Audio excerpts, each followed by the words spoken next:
Welcome back into the McShay Show. We've got another jam-packed Tuesday, a lot to react to, including the news out of Chicago. Shane Waldron, the offensive coordinator, is out. We obviously have watched the struggle so far with Caleb Williams. Seems like an appropriate time. We'll break that all down. Shedeur Sanders, draft profile. We're going to get into him, a deep dive. Mention I have studied the tape. It's about time, right? Shedeur's on a run. Colorado's on a run. Really want to dig into his tape and discuss what we're seeing.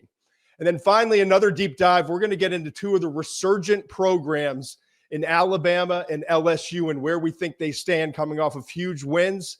And finally, we'll try to make sense of this beautiful mess that is the SEC playoff hunt. It's week 12 in college football. It's week 11 in the NFL and just 163 days until the NFL draft. Mensch, you good? I'm good, man. All right, let's hit those beats.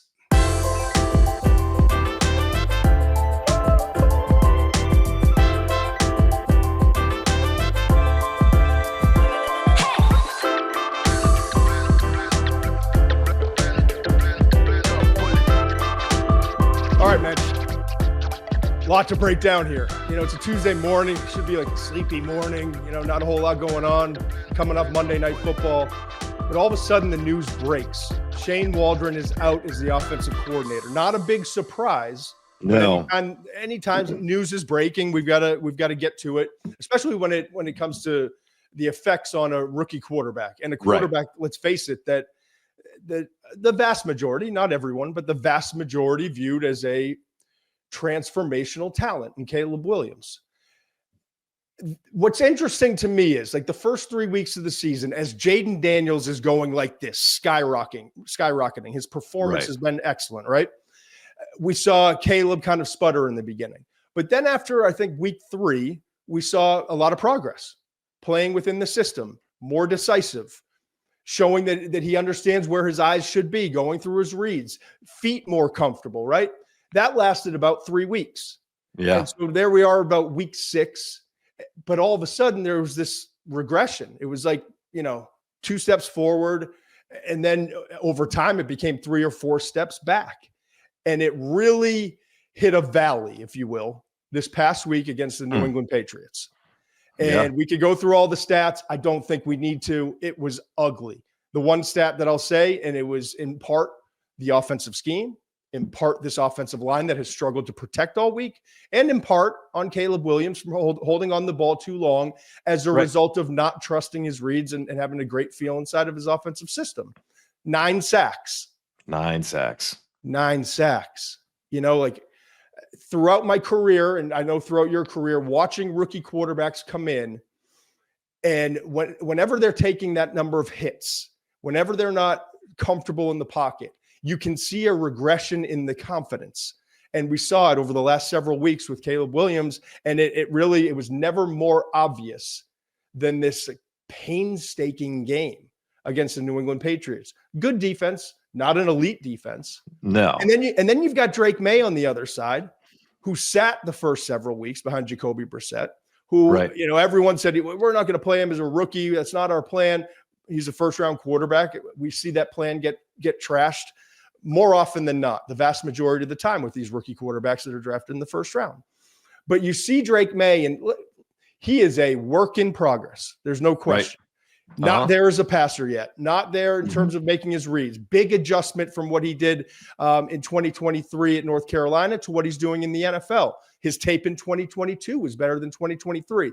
But it's very obvious to me, and maybe it's because we're here in New England, maybe you see a little bit more in terms of like local coverage and press conferences and just a little bit more exposure to him on a weekly basis. I see a young man in Drake May who's improving incrementally.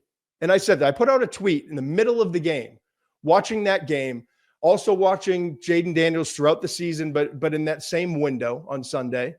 And watching Bo Nix in that same window, not his best game, but man, does he look like a quarterback who knows what is being asked of him, knows where to go with the football more often than not. And you can just see from week 1 to this past weekend, the development, the progress. And that's what you expect to see out of these rookie quarterbacks. And with Drake May, you can see he's comfortable in his own skin. And I know that's not something that shows up on the stat line, but I also know it's so critical. When quarterbacks have confidence, when they know when to run, when they have that running ability like Drake has, you can just see they're moving in the right direction in New England with Drake May. And it's not, no one's sitting there studying New England's offense as something that they want to emulate. No. Right? No. I mean, when you look at the supporting casts, when you look at see who Caleb Williams has a wide receiver, and you look at who Drake May has a wide receiver, I mean, it's night and day, man. That's why there was such high hopes, is that Chicago was in a great spot to bring in a young quarterback. They were built to win. They had an offense that could move the ball. They had guys that can make plays. And the dysfunction is obvious at this point. I mean, they're just not no one's on the same page. It feels like no one's on the same page. Protection, routes, the quarterback's not playing with any confidence. And again, the juxtaposition of Drake May without those kind of weapons, just trusting his instincts, finding guys late, making plays with his feet. And again, does he still have a long way to go? I mean, the week before I think it was Tennessee that he threw the interception at the end of the game, just kind of threw it up, made a great play at the end of the game to get into overtime, and then made a head scratcher to end the game on an interception. So, but that's rookie stuff, right? Right. That's just a guy who's developing. But again, he's not afraid to make the play. He's not afraid to let it loose. He's not afraid to let it rip. And you see for lack of a better term, that Chicago offense looks tight at times. They just look tight. Like no one disjointed, right? Someone needs to make a play. You hear that in football all the time. Who's going to step up and make a play and get that momentum going our way and really get things to start to shift? And right now, there's a lot of everyone looking at each other to see who's going to do that. How critical is this hire now? I mean, and I'm not talking about offensive coordinator. Tom Brown comes in; he's the interim OC. Right. There's not an expectation that anything is going to change or that he's going to be the solution. And God bless him if he is. Then wonderful. Great. But even if it looks like things are really good and progressing at the end of the season, and you see Caleb start to play with more confidence and start to develop and grow, to me that's not the answer. Eberflus is a really good defensive coach, but from the jump when they hired Shane Waldron, he's done some decent stuff. Did a nice job with Geno Smith in Seattle. Right. But I never was sold on this. I can remember talking to an executive at a different company who's a lifelong Bears fan. He asked me point blank this summer, "What do you think about Shane?" I was like, I'm not going to sit here and say negative things, but I know this for a fact. If I'm running that organization and I'm bringing in a quarterback who's supposed to be the savior, who's a generational talent, I'm not entrusting Shane Waldron to be that guy to develop him. And so here we are, right? And the writing's on the wall. Ben Johnson makes the most sense to me as the replacement head coach moving forward. If you can get him. And there's reports, and I don't know how accurate all of this is, that Ben wanted the Chicago job. And that wasn't the case in the offseason. Comes back to Detroit. I'm interested to see this. If it was a team, really any other team besides Detroit, but a team that wasn't in the same division, in the same conference. And listen, his contract's up, I believe Ben Johnson's is, the offensive coordinator for the Detroit Lions, done a phenomenal job.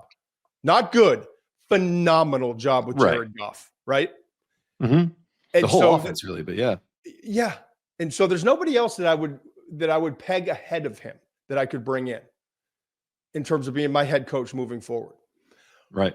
But there's a grit, as Dan Campbell would say. There's a loyalty there, and so while Ben may want that job, and if he decides it's his job, he'll go take it, and that'll be a great rivalry, right? Ben Johnson going up against Dan Campbell in the same division. But I just wonder if that's something he's willing to do with the amount of love and care that he's put into and has for this Detroit team, if he wants to face his division rival twice a year. And so that's a huge question moving forward. I talked when the news broke just like an hour ago. I made a call to one of our guys in the league just to try to get some perspective. It's always interesting to hear what personnel people from other organizations have to say about things like this. Not always positive, taking cuts when they can, because that's just the competitive nature of the NFL. Right. We had an interesting conversation about how concerning it is, how important it is to get this next hire right, and to bring in someone that there's true belief in, so that like it's not just the quarterback that gets behind this next hire, the whole organization, right? Yeah. And so we were talking back and forth about a bunch of different things, and we started putting together a list. Like, it's not over. It's not like, yes, in recent history in the NFL, we're seeing some guys that fail in their first place that go to other places and have success. The two most obvious, Baker Mayfield, right?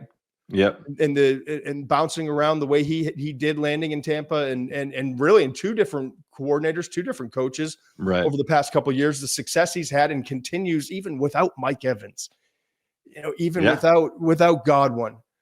Like, still seeing him play at that high level this past 2 weeks is remarkable. Sam Darnold's the other one, bounced around. The Jets, disaster. Panthers, disaster. Goes in San Francisco, learns behind Kyle, right? And then what about Goff too? I mean, Goff. And I was going to get to him. Okay, sorry. But no, you're good. But those are examples of guys who have had to move around to find it. Right.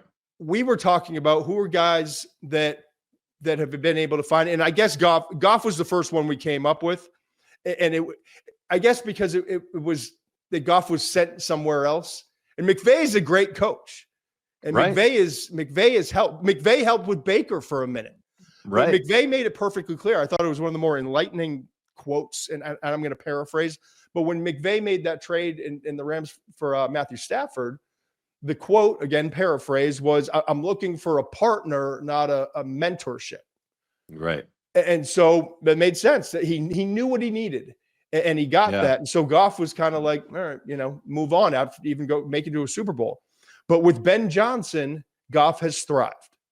Mm-hmm. Give you a couple other examples just in recent history. Alex Smith, sputtering. His career is never going to be any good.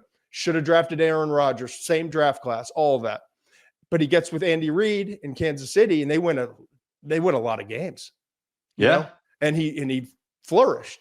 Was never going to take him to the promised land. They knew it. Brought in Patrick Mahomes. The rest is history.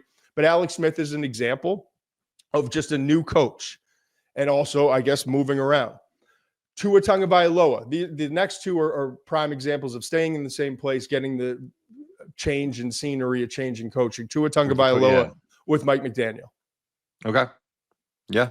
Jalen Hurts, Shane Steichen, Sirianni to a certain extent, how much you want to give him credit. But so I guess the point of the conversation was it's not like a lost cause, but there are also a lot of examples of guys that it just, if the organization doesn't get it right with that change, like the Jets with Darnold, like we can go, the list goes on, that it may require him going somewhere else. But that's why there's so much pressure on this Bears organization to get this thing right. Yeah, I mean, I couldn't agree with you more. You've invested this asset. I mean, again, and even the bigger picture, you spent 2 top 10 picks on offensive players. I mean, your quarterback is obviously A1. But you've invested now. And the other thing is, and we talked about this a lot too, is you want to win on your on your quarterback's rookie contract. Yes. Like, you cannot take your time here. This cannot be like, we're going to give Eberflus another year. There's just you cannot do it.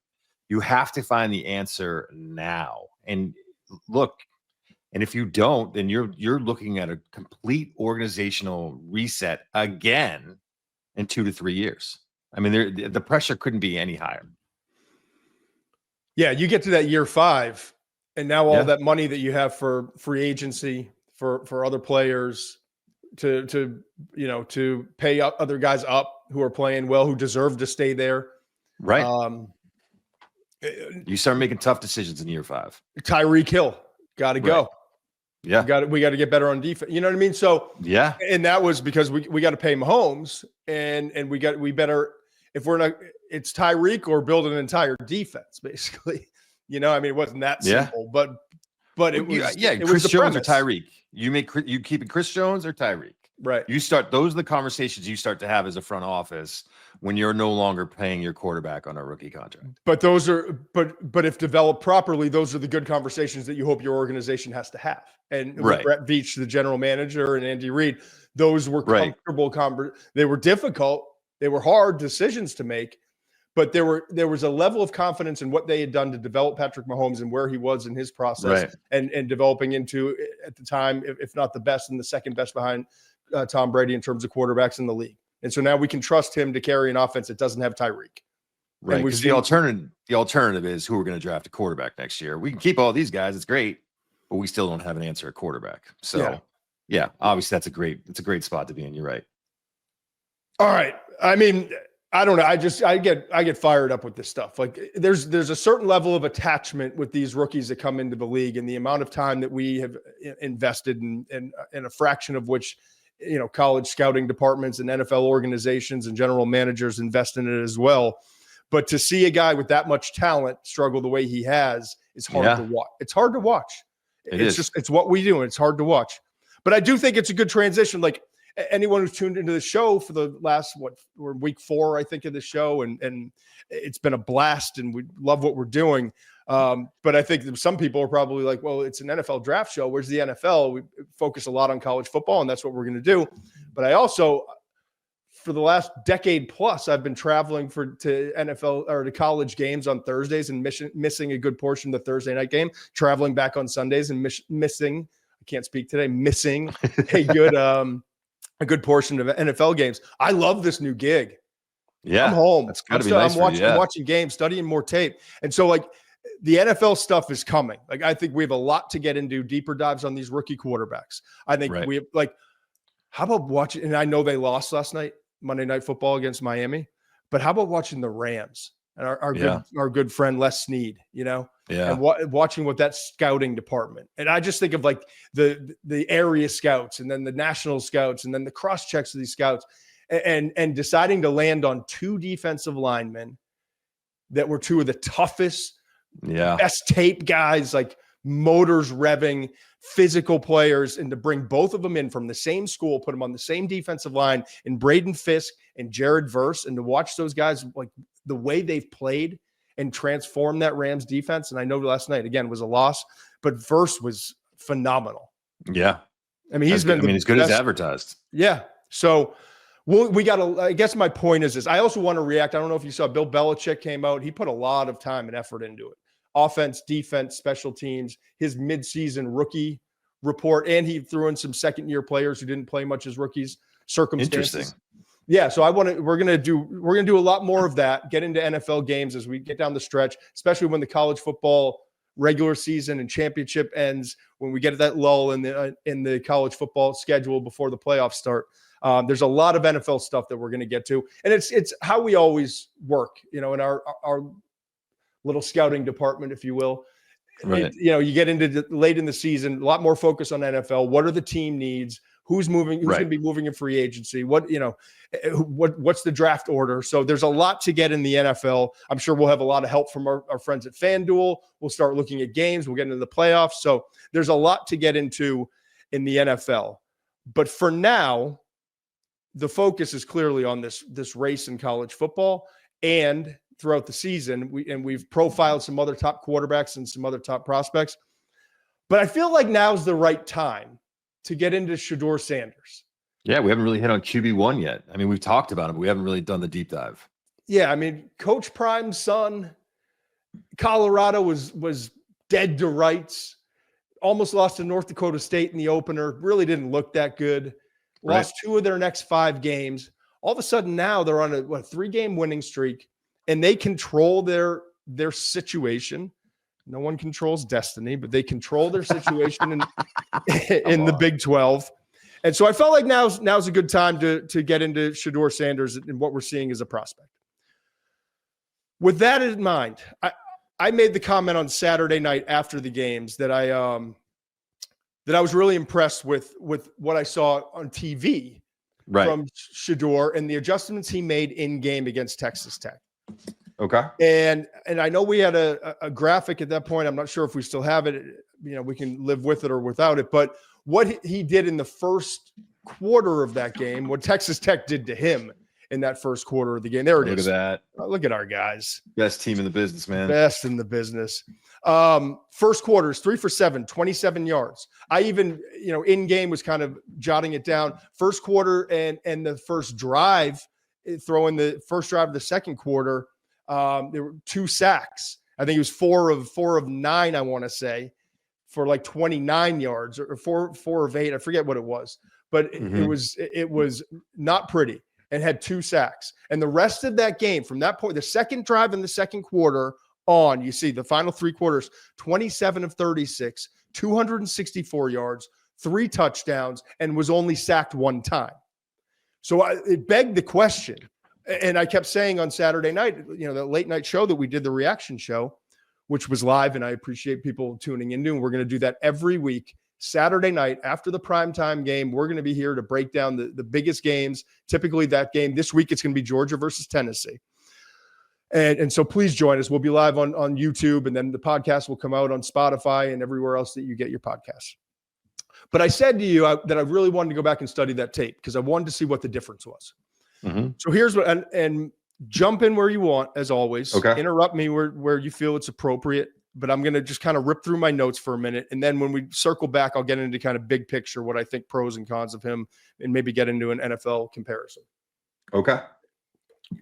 In the first quarter, when he was struggling, and you just saw and heard the stats, Texas Tech, throughout the game, not just the first quarter, throughout the game, 2 high shell. That means 2 safeties back. You hear a lot of that in the NFL. And Kuiper had the dumbest. Yeah, your guy, he wants to get rid of it. He wants. We should ban cover 2 high shells. Okay. Well, we'll get Mel on. Defense corners are like, make my life even harder at this point. We're going to get Mel on in the next couple of weeks and guide him on that and everything else. But 2 high shell. Okay. They mix their coverage. A lot of 2-man, some covered 2 zone, some zone match where they're in zone, but they match to a receiver in their zone. Pattern match, exactly. They also mixed up their rush pretty beautifully. A lot of exotic stuff, like defensive linemen starting into, looks like they're going to twist or run an end tackle, a game, and all of a sudden one of the 2 drops into underneath zone. Simulated pressures, Simulated pressures, all of it. It was impressive. It was risky. Right. Like they took chances, and Texas Tech is interesting when you watch them this year. Like, they've been really bad in pass defense against average competition. They've been really good against better competition. Yeah. I know. So, there's 3-man rushes, 4-man rushes, 5 and 6-man pressures. Like, they were just mixing it up. I wouldn't say a ton of that bothered Shedeur, but there were some things that stood out in that first quarter in the first drive. First of all, they can't run the ball, which is concerning. They could not run the football against a 2 high safety look, and that's a problem, right? That's a problem. If you get 2 safeties backed off, like, you should be able to run the football. They couldn't. Then wide receivers, inconsistent shaking coverage. They also had a couple of drops in those first 4 or 5 series. And then there were a couple screens that were blown up. Like, the easy stuff wasn't working against that cover 2 defense, backed up, retreating, all that, but showing a lot of different games up front with different pressure looks. You should be able to run the ball. You should be able to throw underneath stuff and screen stuff. And you should be able, you hope that your receivers are going to shake coverage and make it kind of easier, short to intermediate. Wasn't the case. But then, and I looked, 228. This is a specific play. 228 in the first quarter. There was a high. I guess my point is it was mostly circumstance with everything, but there were some things that Shedeur was doing that didn't match the opponent, and quite frankly, it was not his best ball. 228 remaining in the first quarter. On the right side, they were running a high-low concept. One of the receivers going vertical, the other ran an out route to try to suck in the safety. It worked effectively. He had a receiver open, got over the top of coverage, and he didn't put the ball on him. That was on him. That was an example. Also, I thought in the first quarter plus, not on time. He was drifting a lot in the pocket. Some of the things that was weird. Yeah, go ahead. Sorry, I saw that too. I thought that I love his footwork. It more in this game than I had seen in a long time. Did he start to drift and kind of move around when he didn't have to, and he'd climb I think that these are things that he generally does well, but within this game, he wasn't stepping up as much as I've been used to see him do. So it was interesting that he was drifting, and it affects his accuracy a little bit. But go ahead, sorry. I totally agree, and I saw that. But what changed? First of all, it's almost like they came to the sideline. They looked at some of the things on the Microsoft Surface, and they decided, like, okay, this is what they're doing. Now we know what they're doing. How do we adjust? The first thing I thought, and I'll put it in like layman's terms, I thought he started to, after that, in that second drive of the second quarter and the rest of the game, he started, instead of retreating in the pocket, right? He started taking the fight to Texas Tech, which is what we're used to seeing. Yeah. Right.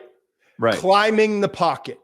Yep. Studying the linebackers. If I see their backs, that means they're in man. It's not cover 2 zone. It's man to man. Now I'm going to climb the pocket. I'm going to take off running. I'll make this note. And I know that there was some chatter about him competing with his dad for the 40-yard dash, running a 4.21 or whatever that was. That's a joke. Yeah. I mean, he apparently ran a 4.65 coming out of high school. Yeah. I don't even see that. The dude ain't fast. Apparently, those Colorado dispensaries have some pretty good product for whoever that is. He's pocket mobile. He extends. He is not fast. He lumbers a little bit when he takes off running, but he was taking the fight to Texas Tech.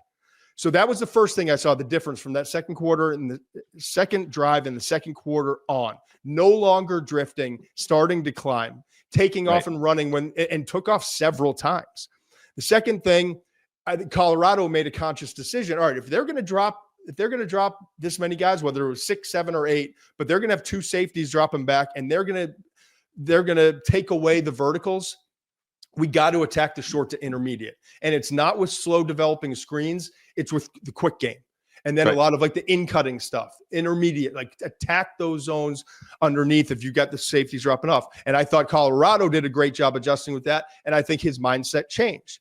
And then thirdly, as his mindset changed and he started being more aggressive and taking the fight to Texas Tech, you saw the internal clock speeding up. Because as he was drifting and waiting for a home run play, waiting for that hero ball stuff to happen, it wasn't working. And so it was like this shift in mindset of, all right, if you're going to back off, I'm going to take off running. If you guys are so deep in coverage, I'm going to take the short to intermediate. The clock was ticking better in his head. And right. When we say speed up, sometimes I think you hear that so often in football that you can see it as a negative of, the game's going too fast for me. Right. It gets going. No, that's not what you're saying. And correct me if I'm wrong, but I'm seeing the same thing. So he is now he's like, okay, if this is what you want to do, I'm going to get the ball out quickly. I'm going to get it to my playmakers. I'm going to be accurate. I'm going to put them in a place to produce after the catch. And now I'm in a rhythm. Now I'm feeling the rhythm of the game better. Yeah, and like to me, it was a perfect example. It was like 14-30, one of the first plays of the third quarter, second half, right? It was play 38 in the offensive tape. Got it. I got a note right here.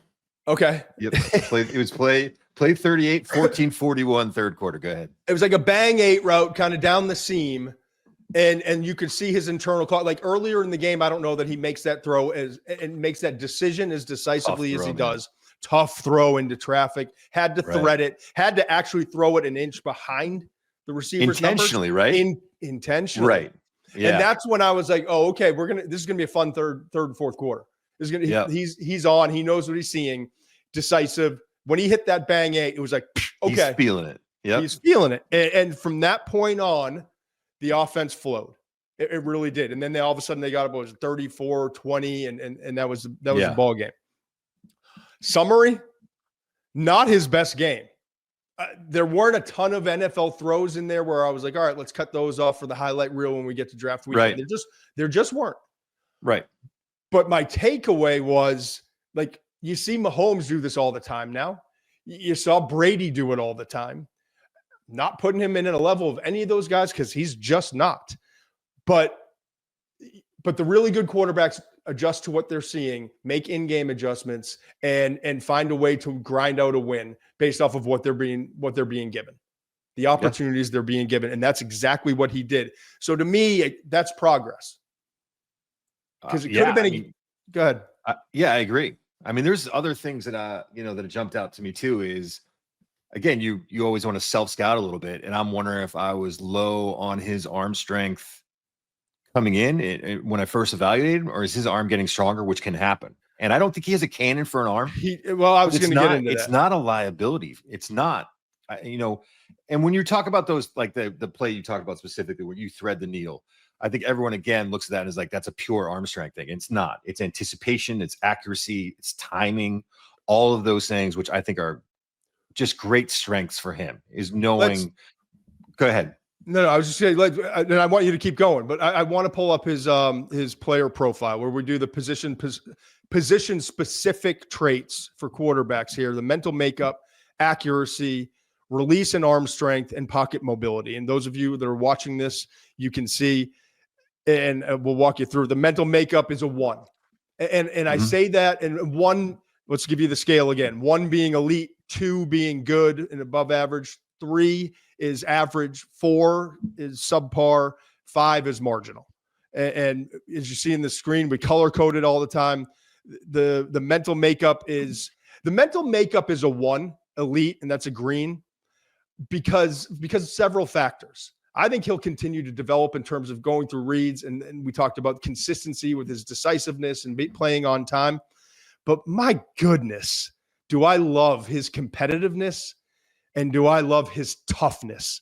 This might be. You see that hit when he got hit late? I mean, not late, low. He got popped low, man. It did not look good for a minute, and just the next play, he'll just stand in there. He is as tough a son of a gun as you could find at the quarterback position. I love that about his game. I think he's the easiest one mental makeup. It was the easiest one I've ever given for mental makeup, because I think by every dynamic or every way you would grade that, he checks the boxes. I think he's smart. I think he understands his offense. I think he knows when to get the ball out. He takes the easy throws when they're there. He's tough. He handles all the off the field stuff well. I mean, think about all the off the field things he has to deal with, and then go and play football on Saturday, and the way he's handled all of that as well. I think he's an easy one for mental makeup. I agree. He's not perfect. No quarterback is, but I think he's a 1 in accuracy too. I really do. When his feet are right, especially, and he, even his ability rolling to the right, rolling to the left, like some guys have it. They understand the anticipation, how to throw receivers open, the touch, how to layer the ball. I think he excels in that area.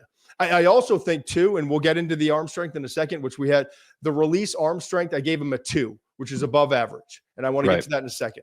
Pocket mobility 2, because I think he has great instincts. He extends, makes a lot of plays. You see in the college level, he's able to take off and pick up some first downs. Did that several times against Texas Tech. I don't think in the NFL it's going to be as much as we see in college, because I don't think he has that speed or even that twitch that you look for.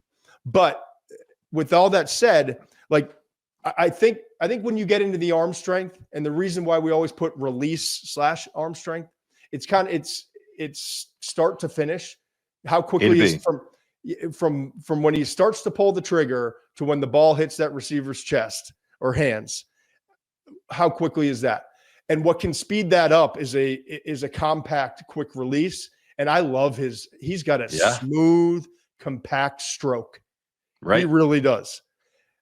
And then, so you go down, like, if you're doing pros is he's the best pure passer in this class. Another pro, the smooth, compact stroke, like, just gets the ball out quickly. Another pro, the toughness and competitive level. It's elite. Elite, as we just talked about. And then finally, football instincts. Some guys have it, some guys don't. He's been around ball his whole life. I'm sure that's a major part of it. You have to have instincts. You have to feel things that other guys don't. You have to have confidence in your ability. He's got all those things. Okay. Yeah, he's a killer. He's got that killer instinct when he needs it. He's a different. It's the mental makeup. But there's a reason too why we stack those traits the way we do, right? Mental makeup 1, accuracy 2nd, arm strength 3rd, because arm strength is not as important as accuracy and mental makeup. Right up at the top is mental makeup. Does this guy have it? Because we've seen other quarterbacks, man. Peyton Manning didn't throw the ball like Jeff George. Remember Jeff George, the quarterback who was like the gun for hire, who could just sling it? Yeah, it's not. I mean, Patrick Mahomes doesn't have the strongest arm. I don't know. Josh Allen, you don't think Josh Allen has a stronger arm? You don't think Lamar has a stronger arm? You're comparing a cheetah to a leopard, like, you know. Fair enough. You know what I'm saying. Just back me up for a second. You know what I'm saying. Fine. Even if I don't buy it, I'm going to. Arm strength and release are third, and pocket mobility is the last. All of them are important, but mental makeup's king, man. It's right up top. It's number one. I agree. Now, let's go down the cons section, the pros and cons. Let's go down the cons. I support what you're saying. I think he has a solid, an above average arm when you combine the release quickness and the stroke. But I'll pull back a little bit on what you're saying. Yeah, I see instances where he's driving the ball down the field, and maybe it has improved, and maybe it's his footwork and tying it all together. But I also have read people, like, I have more time. I talked about more time on my hands. And I try not to read. I do a pretty good job not reading stuff from people that it doesn't matter. But occasionally I'll come across things and I'm like, no. And I've read a couple people's, rifle for an arm. I read something recently like he has a cannon for an. He doesn't. I just talked to an NFL scout when was it the Thursday before the Cam Ward, and we were talking about Cam because I wanted to really dive into Cam, but we also you can't talk about Cam without talking about Shedeur and some of these other guys. And we talked about Shedeur, and his big thing was like, his arm's fine with the quick release and all that. It's fine, but like it doesn't snap off his hand like Cam Ward. There's a difference when you watch it. And so like his ball is going to be in the air a little bit longer on certain throws. So I push back heavily on the cannon for arm comments that I've read, or rifle for an arm. Yeah, I'm with you on that one. I actually thought what I was saying was coming in. I was wondering if it was a liability, and I don't think it's a liability. I think it's not a liability. He's got more than enough arm talent to play. Plenty of arm, but it is not a pro. No. I don't look at it and say, oh, he's going to make up for some mistakes with his ability to just drive it. He's not. Right. And so now, here's the hard part for me on Shedeur. Okay. Because we just talked about all those great things: accuracy, smooth stroke, anticipation, ball placement, layering the ball, instincts, toughness, competitive level, all those things that you love and are critical to playing the position. But you get into him physically, and it's like, okay, solid arm, not Josh Allen, not not someone who's not Matthew Stafford. So no. When you start looking at the top quarterbacks in the league, it's typically with all of them, accuracy's up there with all of them, but it's not like Josh Allen came into the league and accuracy was the biggest question mark. Lamar Jackson came into the league, accuracy was the biggest question mark. They've improved. That wasn't always the case. We can get into a long conversation about how mobility and buying time and learning over time, you can improve those things. And for a long time in the league, you didn't see many examples of that. But the two things that almost all these guys have in common are, well, I shouldn't say two, but all the elite guys have at least one of the traits of big time arm. And I just mentioned Stafford, Josh Allen. I'll put Mahomes in there. You can push back a little bit. You go through the top guys in the league, big time arm, or now, and this is where the league has changed, dangerous runner. Not just scramble, and scrambling's part of it, extending plays is part of it, but also some danger. Lamar Jackson, Josh Allen, Patrick Mahomes. He doesn't run as much. He extends, and it's all about that. But when he takes off, he doesn't look pretty, get that upright run and all that, but he is effective running the football. Jaden Daniels comes in the league, and it's a combination of being able to throw the ball the way he's throwing it, but also that speed is a huge factor, how you have to defend him. So I look at Shedeur, and I'm like, doesn't have an elite arm. Nope. Not a dangerous runner. Nope. And then you factor in sometimes holding onto the ball too long. And that did the third Can part. We get into that a little bit? Go ahead, please.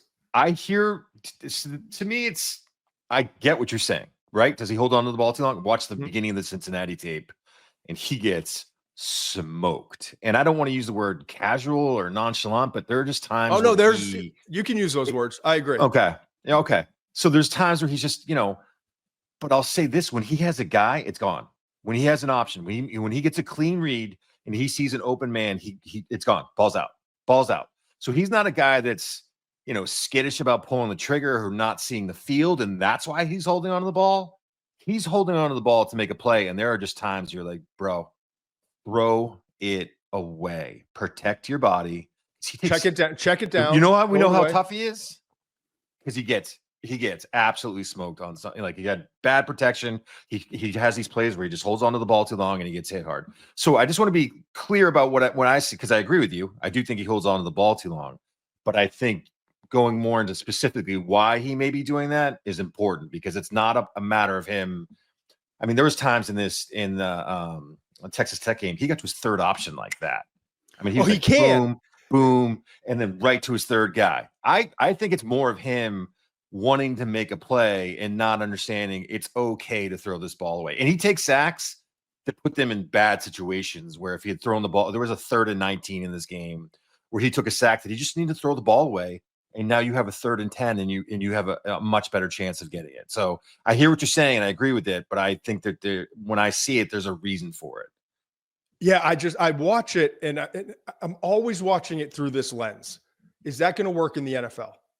Right. And that part, yeah. And then can we correct it in the NFL? And I think with a lot of these quarterbacks, we see, and Caleb's in the same boat. Like, he's got a lot of correcting still to do. That's why we just fired an offensive coordinator, and that's why this next hire for Chicago is so critical. Right. Shedeur's going to have to improve and grow up in that area. I mean, even the pick 6 against Nebraska just held on to the ball too long and kind of patted it one more time than he needed to. But generally speaking, I think you're right. That was kind of an outlier where he sees it open, trusts it, and rips it. Right. But there are too many times, yes, nonchalant would be like kind of drifting a little, holding out for a bigger play. And we talked about this with Cam Ward, and it's a critical part of his game as well that's going to have to improve. I said offensive coordinator, quarterback coach, when they get with Cam Ward, they're going to have to drill it in like it's okay.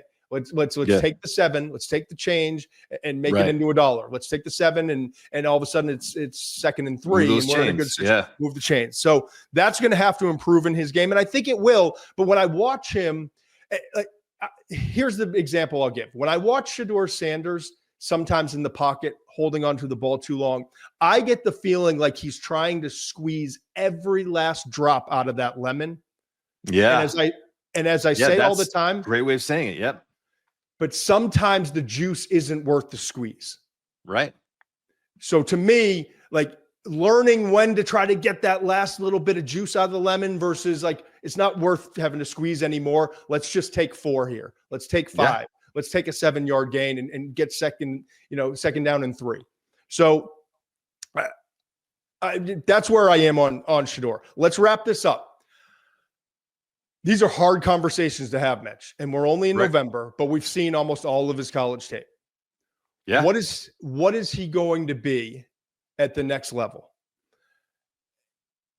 I'm going to give you 2. Okay. I am, and I'm going to let you.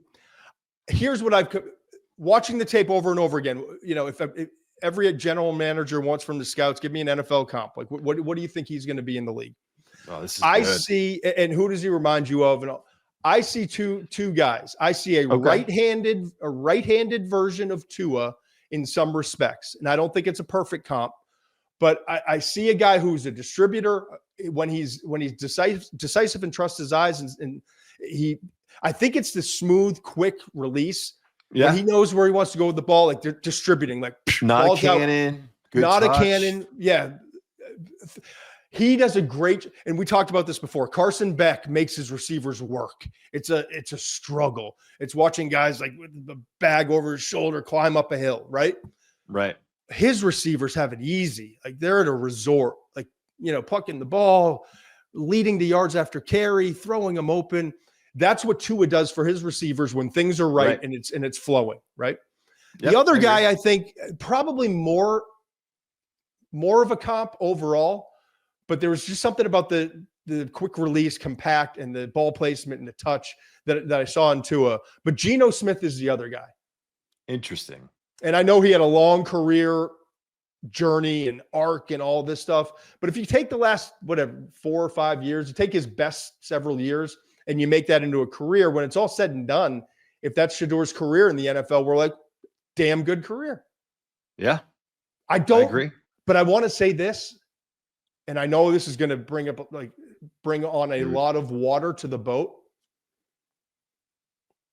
Shedeur Sanders is not Patrick Mahomes. Shedeur Sanders is not Lamar Jackson. He's not Josh Allen. He's not Matthew Stafford. Give me the list of the elite guys. He's Joe just Burrow. That will be his ceiling. Absolute ceiling, right? I'm not ready to go there. Absolute ceiling. I'm not ready to go there, but I'm not either. I think it's an interesting. I'm not there yet, but if you were like, oh, what is this? What could this kid? If everything goes right, what is it? Maybe Joe Burrow. Maybe that's the ceiling that I'm willing to go. And I think, to be honest with you right now, Joe Burrow as the ceiling is a little bit of a reach for me. Yeah, okay. I kind of agree. Yeah, so I don't hate your comps. Real quickly, let's wrap this up. Let's look at our updated class of quarterbacks. Excuse me. The scary part to me, Shedeur's the best that we have.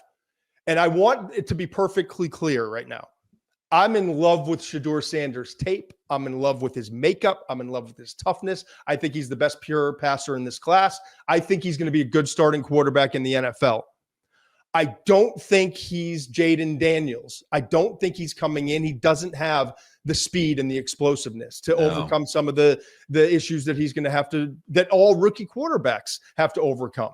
I don't think he's that level. So if Shedeur's number one, and I've talked to scouts and general managers who think he's the best that we have to offer in the 2025 class. I've talked to other guys. Cam Ward is the best that the class has to offer. I've talked to guys earlier in the process before the last two games, Texas A&M and Alabama, that thought Garrett Nussmeier was the best the class had to offer. And I think a year from now, we'll be talking about Nussmeier potentially as the number one quarterback in the 2026 class. But as I promised Saturday night, after watching the last six quarters of play, Garrett Nussmeier, I love his game. I love his potential. He's not there yet. He needs to go back to school. So let's remove him from this list. So here we are with Shedeur at 1, Cam Ward at 2, Jalen Milroe. I'll continue to say it. The ultimate wild card in this class probably would benefit greatly from returning to Alabama for one more year. And then followed by that, Carson Beck and Quinn Ewers are kind of in the same neighborhood, 4 and 5. Beck, I think, coming off, despite a loss, it looked like the light kind of came on for him a little bit. So steadied a little bit. React to that real quickly, and then we'll move on. Yeah, well, listen, I'll say this about the Sanders comparison to Jaden Daniels. Obviously, they're not the same mobility, and I will say that I love Sanders, and not even close, by the way. Jaden Daniels' 2023 tape is different. I mean, it's a scouting nirvana. Different. Where would you fit Jackson Dart from Ole Miss in the conversation? He's not in the top 5. I agree with you. He's day 3. Just that second tier. Yeah, I saw Nagy had a tweet recently. They talked to 14 NFL teams getting ready to put out their final invites for the Senior Bowl, and all 14 teams really were interested in having him at the Senior Bowl, and that makes sense to me considering the offense I agree. They ran at Ole Miss. I would love to see Jackson Dart in Mobile. Let's see him in a pro-style offense. Let's see him how he plays. How much does he adjust? And it's just a week of practice, just a couple practices, but does he pick things up quickly? And all that. So I would love to see Jackson Dart. My guess is if Jackson accepts the invite, and he'd be crazy not to, that we'll get to see Jackson Dart there. And there are a handful of other quarterbacks that I'd be interested to see if they're there. Because let's face it, I mean, it will be one of the all-time great gets if Jim Nagy gets Shedeur Sanders, the Mobile, in January for that. I think it's February 3rd is the February 1st or 3rd is the actual Senior Bowl game. It will be interesting to see Cam Ward. I think Cam Ward would absolutely benefit from being there, coming from a lot of air raid throughout his career, more advanced at Miami than it was certainly at Incarnate Word, and more advanced than it was at Washington State. But still, I would love to see him down there. So I think all these quarterbacks would benefit greatly. And getting Jalen Milroe, if he decides to come out in Alabama, it would be like the Beatles in Mobile having Jalen Milroe. With Milroe and Sanders at that game. Oh, paparazzi, man. Yeah, we got to get the Red Elephant Club to back Nagy to support. We get some Senior Bowl NIL deals.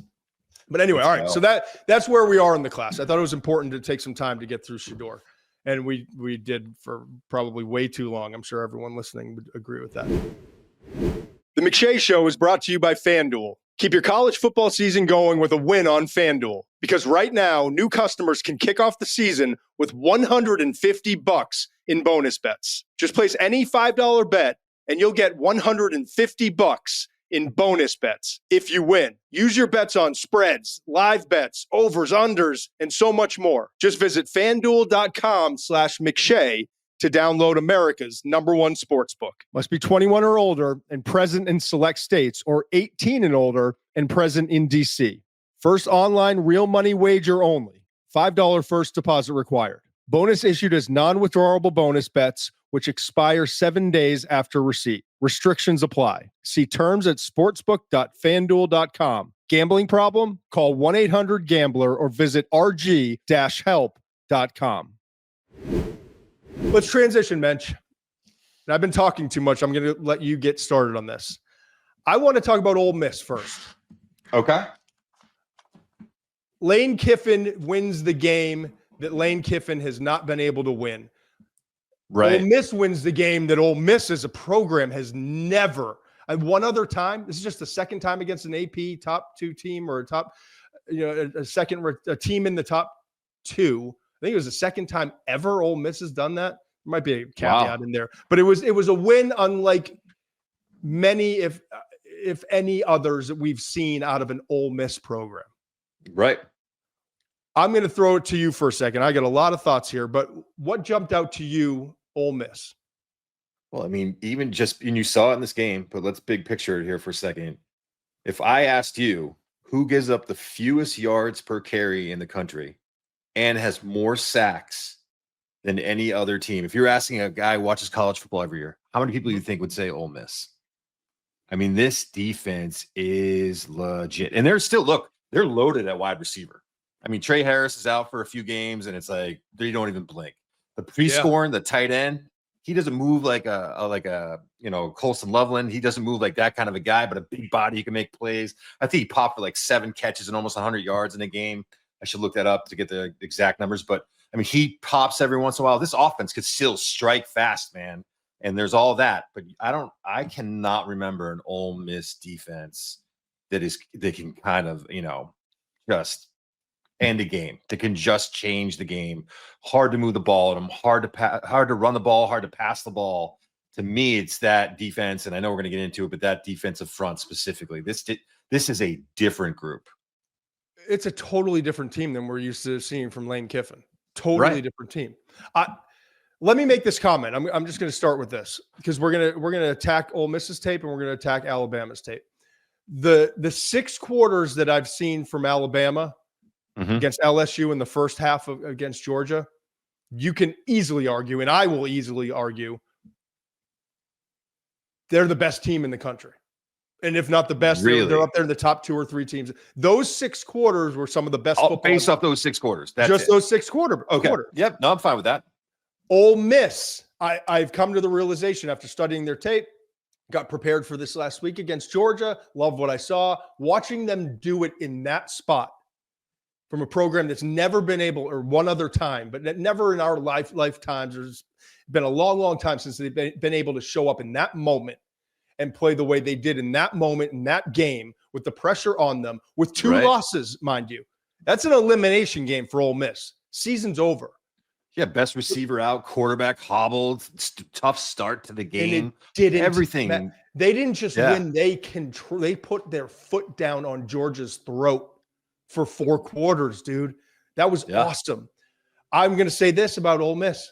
They are talented enough, and I think they finally have enough gumption, let's use. They can win this national championship. I agree. They can. No, can and do you think they're the favorites are 2 different things, but they definitely can. Things have to fall. The best team doesn't win every year. Let's get over that myth. I'm never accused of preparing and having a great plan. That's just not one of my strengths. But I've already thought about this on Thursday in our show, and I want to prepare for it. I want to go in and attack it. I really want to do a playoff eliminator draft style. You and I are going to draft teams. Yeah. And I want to go through it like teams legitimately we believe in they can win the national championship, and we'll draft them. You pick first, I'll pick second. We'll go to and see not only who are you picking first, like how much it's essentially an exercise in how much faith you have in this team down the stretch, big moments. And it's also an exercise in, okay, how I don't want to go 12 deep. I want to only go as deep as we feel there's confidence behind that pick. Right. And I wonder if do we get to 5? Do we get to 6? Do we get to 8? That's going to be interesting. But I promise you this, Alabama and Ole Miss are going to be pretty high on my list based off of what I've seen. I know it's Tuesday and Monday morning quarterback and overhyping and getting caught up in the moment. But I believe in both of those programs right now. So back to Ole Miss. Here are a couple notes that I wrote down. Okay. Offensively, and we don't need to get into a big thing here, but offensively, the thing that stood out to me that was different about Ole Miss than what I'm used to seeing is their pass protection versus Georgia. Mm-hmm. Not versus Vandy, not versus Kentucky, not versus Mississippi, versus Georgia. Yeah. Was exceptional.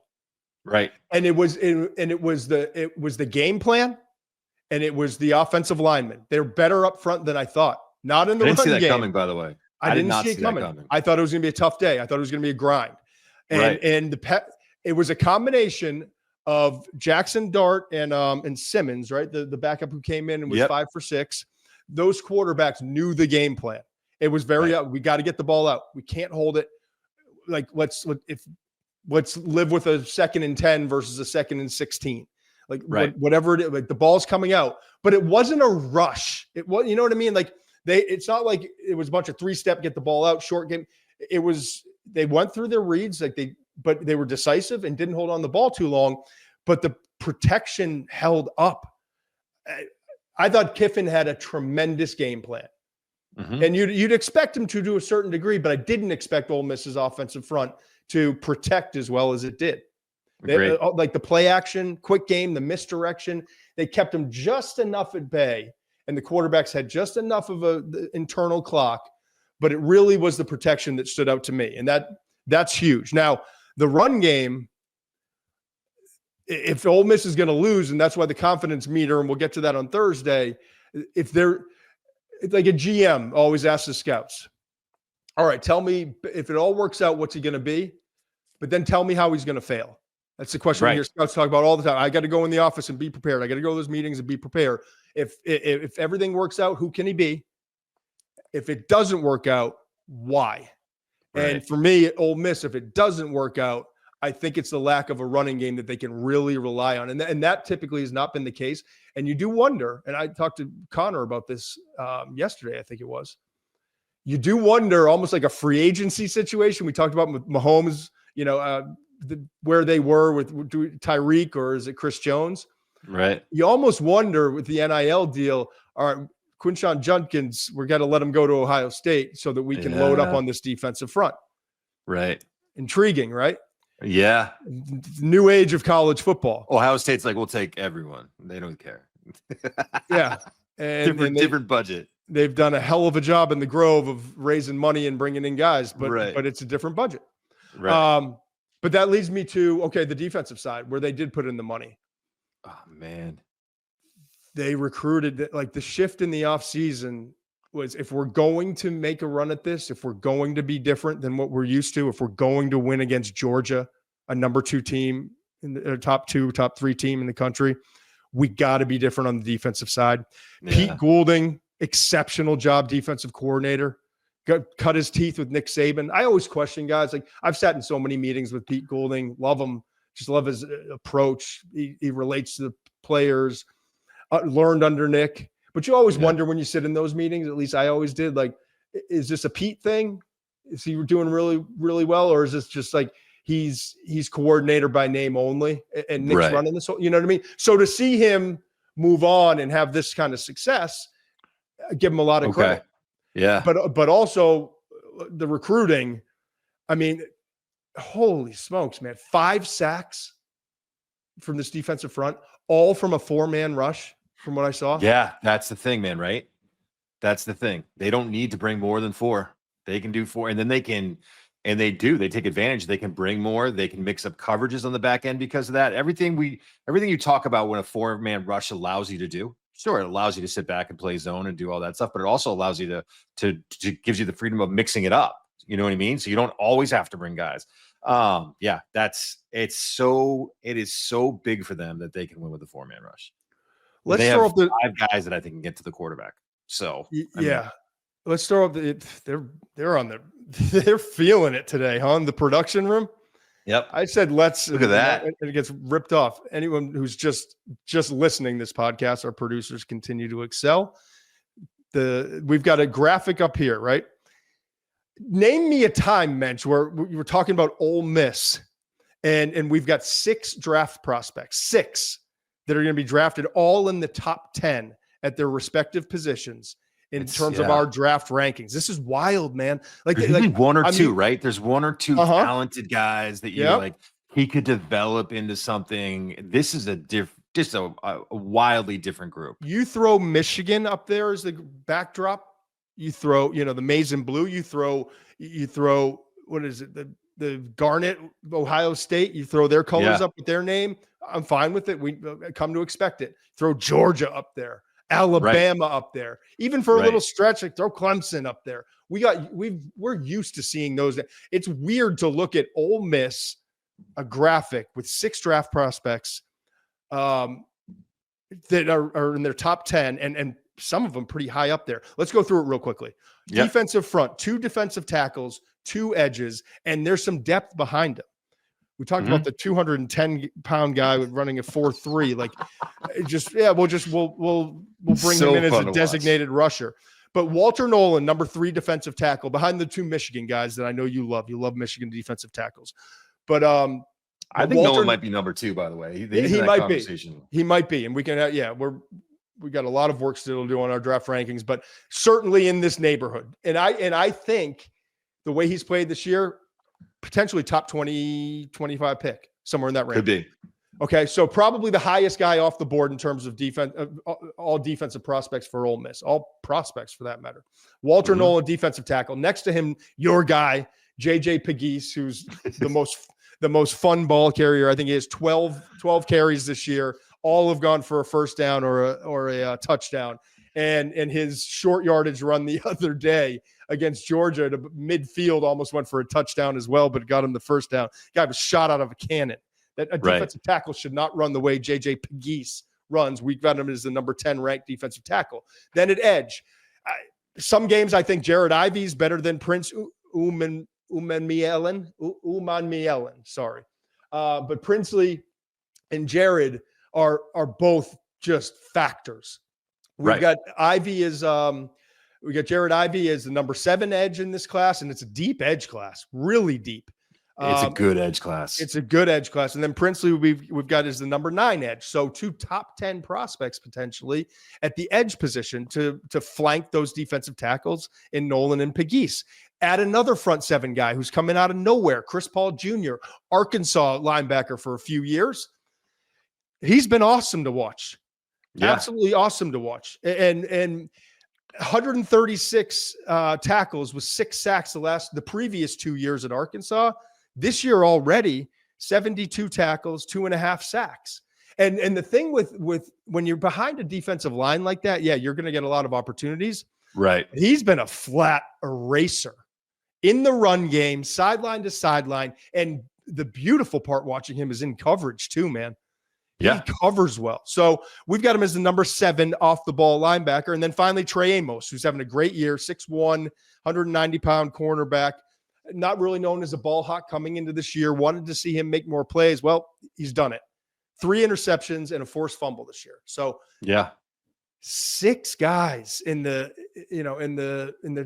top 10 of their positions, 5 of them in that defensive front 7. What's different about Ole Miss this year? That's different. Absolutely. I love it. I love that the 4 defensive linemen are all a little bit different. I think Princely is a guy who could be a 3-4 outside linebacker. He's a little leaner. He's a little more slippery. Whereas Jared Ivey's a power defensive end with he chooses violence every morning he wakes up, man. He is just a violent football player. Nolan's interesting to me because I'll watch him. I'm like, oh, he's good. He's good. And then you'll see something like I think he took the Georgia center and just threw him like 4 yards. And I was like, oh, okay. He's good. And then all of a sudden you see these flashes of like, this dude's dominant when he wants to turn it on.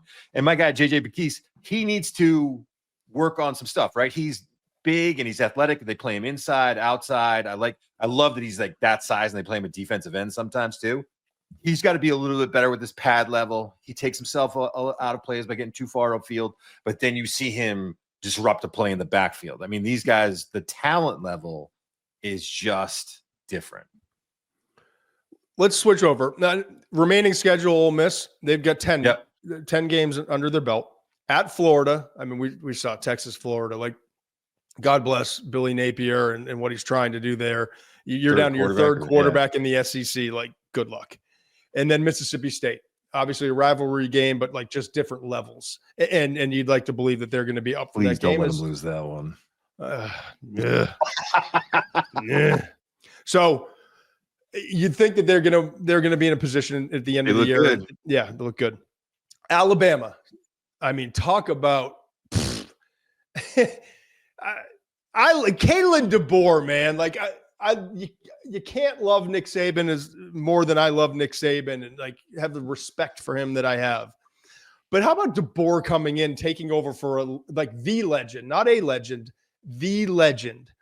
And has it been beautiful and perfect? No. But like 35 guys they lost from last year's roster.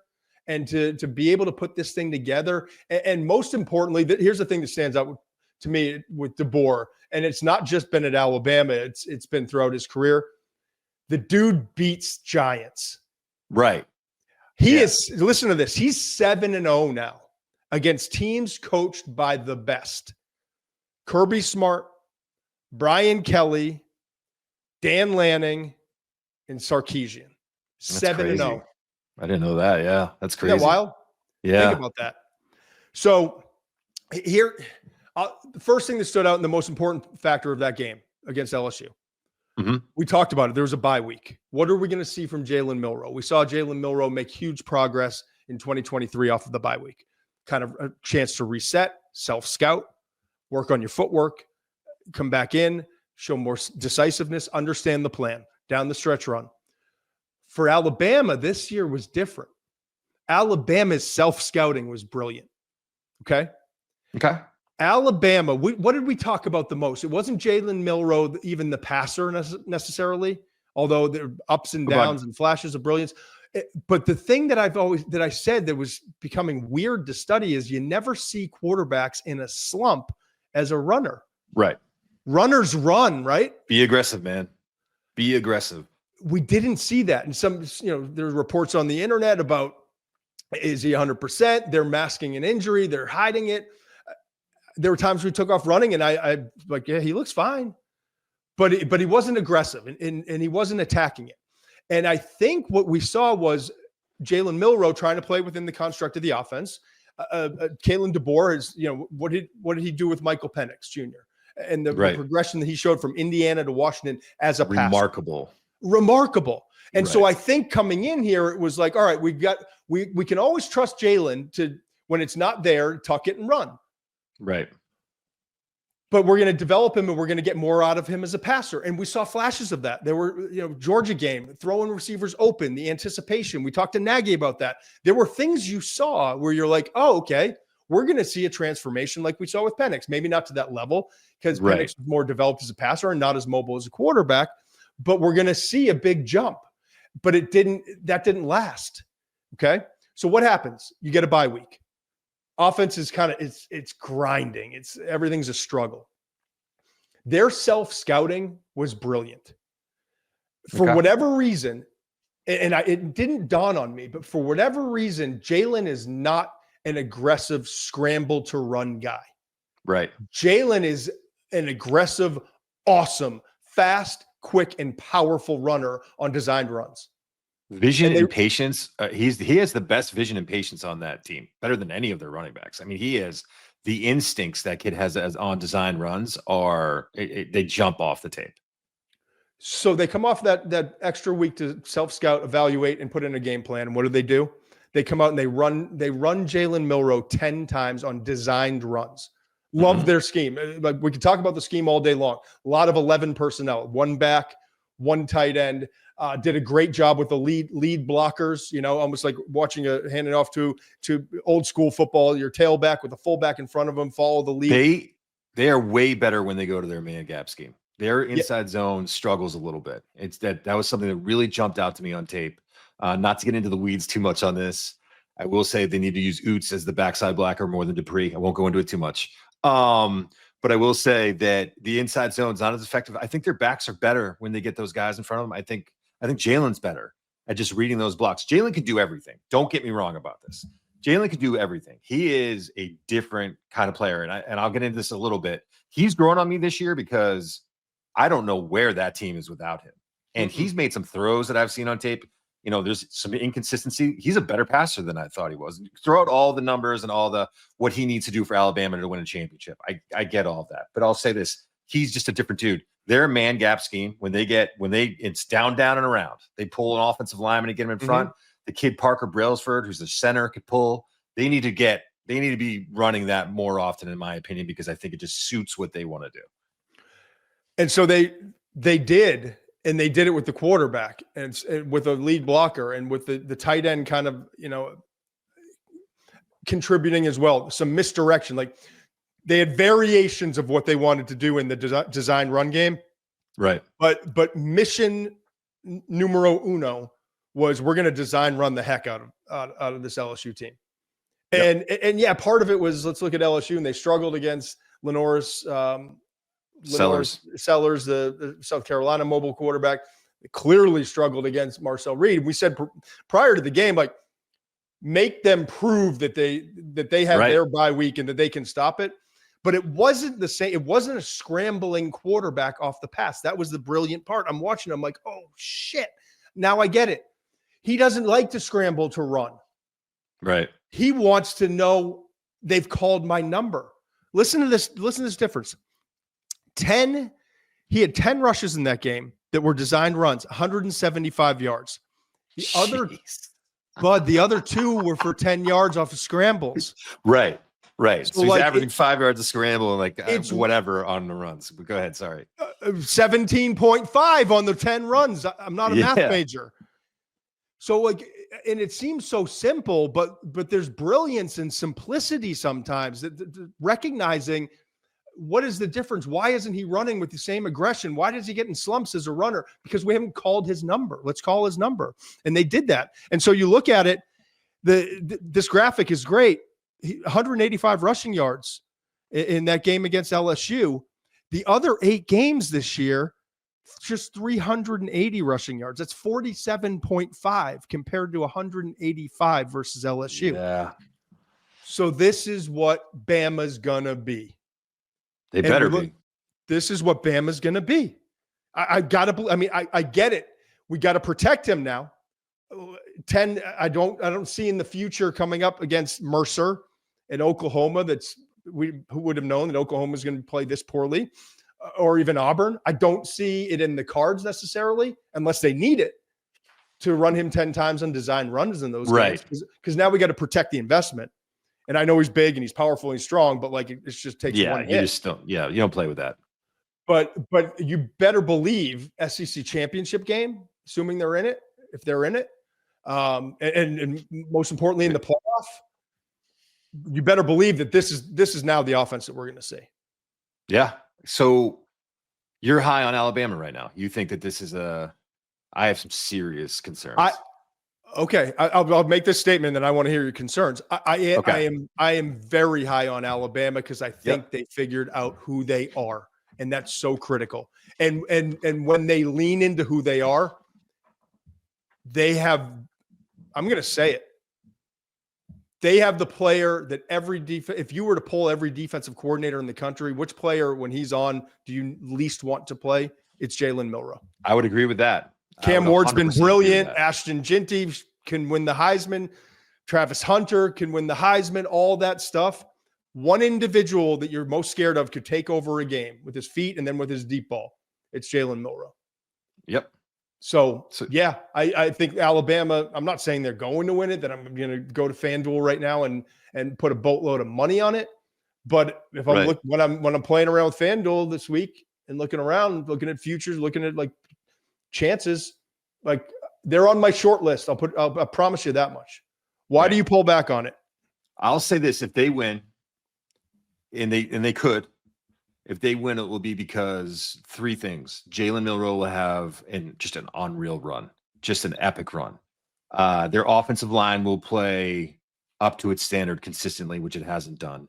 And their defense will come up with turnovers. They have nine different players with interceptions. They Really? have 13 picks overall. That defense can turn the ball over. Here are my concerns. Okay. That running game, you don't worry about it like the Ole Miss running game, but the only reason you don't worry about it like the Ole Miss running game is because of Jalen Milroe. Those, we kind of phrased the question earlier in the week of what's changed for Alabama, who they've played. That Missouri game, depleted guys. I mean, they run away with that. That LSU team can't stop mobile quarterbacks. They look good right now, but I'm wondering how much of this is a little bit of a mirage because you talk about trends.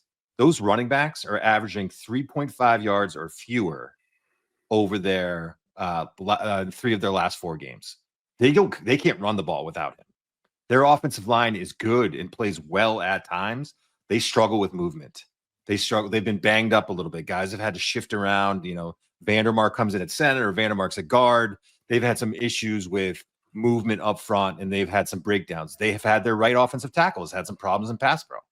There are I look at that team and I'm like, how much are we putting into a Missouri win and how much are we putting into this LSU win? Who is this LSU team?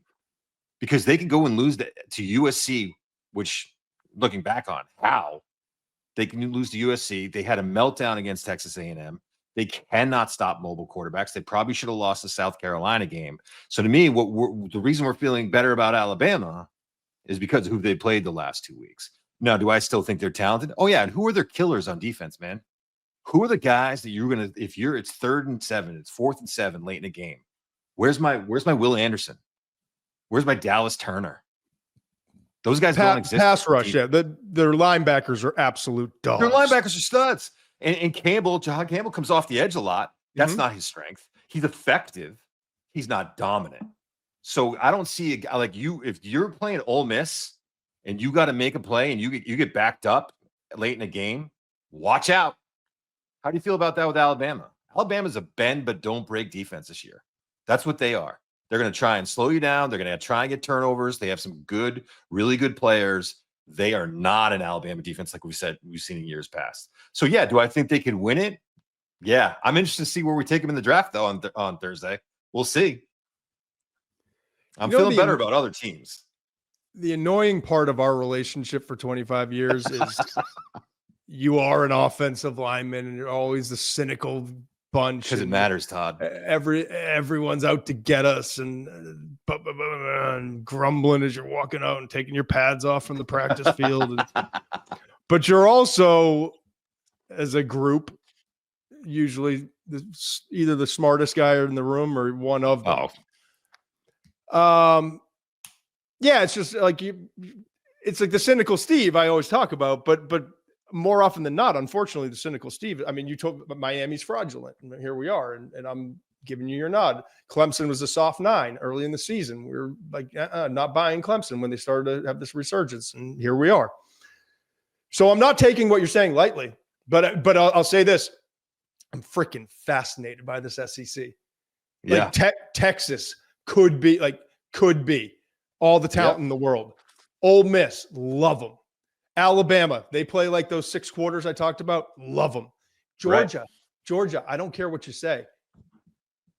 They got the defense, man. Yeah. You know what I mean? Like Georgia could turn that thing around. Certainly got their attention now. Tennessee, they're my favorite team right now to talk about. Well, we got a bunch of time on Thursday. We're going to get to Tennessee. We're going to dive into that game. I can't leave it alone, but yeah, fired up. We got a lot of other things. They are fun. Please join us on Thursday. We've got a lot of things to cover. We're going to preview that game, huge game, Tennessee, Georgia. We'll be back live on YouTube Saturday night, reviewing that game. Instant reaction, emotional, fired up, a lot of caffeine. But Thursday is going to be a fun show. We got to preview that game. We're going to do our draft, our playoff eliminator draft style. Of course, that's just what we do. Of course, here. yeah. And but also I want to get into this crowded SEC. The SEC, Mensch, could end the year with 8 different teams tied with a 6-2 in conference record. What? I'm not good at math, man. Like I can't even. And scenarios and the playout, like we know in the play, there's only 12 teams getting in. All of a sudden, like we haven't even gotten into 1 year. It's like, is 12 enough? It's 12 enough because we got to have an ACC representative, right? And we're not as psyched about that ACC representative as we once were. And you start stacking them up against some of these teams that might get left out in the SEC. We're not fired up. Would love Coach Prime and Shedeur and Travis Hunter to be in the playoff. Like, how awesome would that be? Right. But like, stack them up, or do they belong in over one or two teams that get left out in the SEC? And then you get the other group of five, whatever we're calling non-power four, so like let's call it Boise State right now. Yep. Love the story. Love Ashton Ginty, first running back off the board, could be a top 15 pick. But like, do they stack up against someone? So how many of these teams are going to get left out? You get like Texas wins out, they'll be 7-1 in the conference, 11-1 overall. Ole Miss wins out. We talked about Florida, Mississippi State, Alabama wins out, Mercer, Oklahoma, Auburn, both be 6-2 in the conference, both be 10-2. Georgia beats Tennessee next week, and then it's a great problem to have. Beats Georgia Tech and Massachusetts 6-2, 10-2 overall. Tennessee loses to Georgia, but then beats UTEP and Vandy 6-2, 10-2 overall. Georgia State with the 2 losses. Yeah. Hell, if Missouri wins their final 3 games against South Carolina, Mississippi State, Arkansas, I don't see them beating South Carolina, but I'm just saying, like 6-2, 10-2. Texas A&M still in it, could be 6-2 in the SEC, 9-3 overall. So,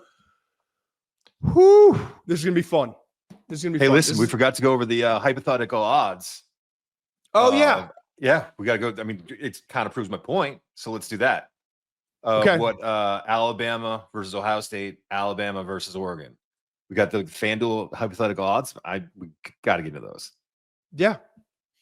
So Alabama versus Ohio State. What did you see it? I haven't seen it yet. It's right on the. It's on the right of your screen on the chat, top of the chat. FanDuel never lets us down. Yeah, it's lower than I thought it was. I thought that game would be 6, so it's not that bad. But Ohio State minus 4.5. Give me the points. Give me Bama.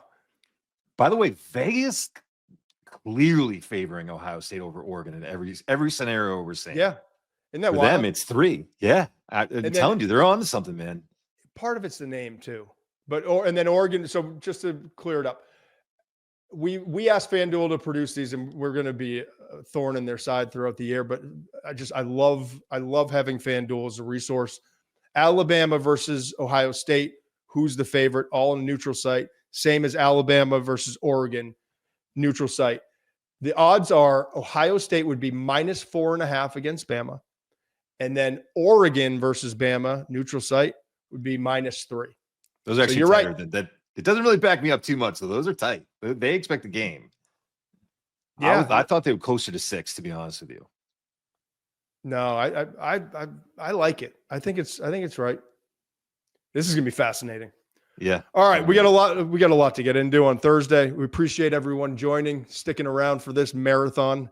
We talk too much. What else? Kind of what we do. But yeah, looking forward to being back with you on Thursday, and then Saturday night. Please like, subscribe, all that stuff that drives me crazy when I listen to podcasts when they say. But just let a friend know if you can. We'll talk to you again soon. See you, bud. That's it. Must be 21 plus and present in select states. For Kansas, in affiliation with Kansas Star Casino, or 18 plus and present in DC. Gambling problem? Call 1-800-GAMBLER or visit rg-help.com. Call 1-888-789-7777 or visit ccpg.org/chat in Connecticut, or visit mdgamblinghelp.org in Maryland. Hope is here. Visit gamblinghelplinema.org or call 1-800-327-5050 for 24/7 support in Massachusetts, or call 1-877-8-HOPE-NY or text HOPE-NY in New York.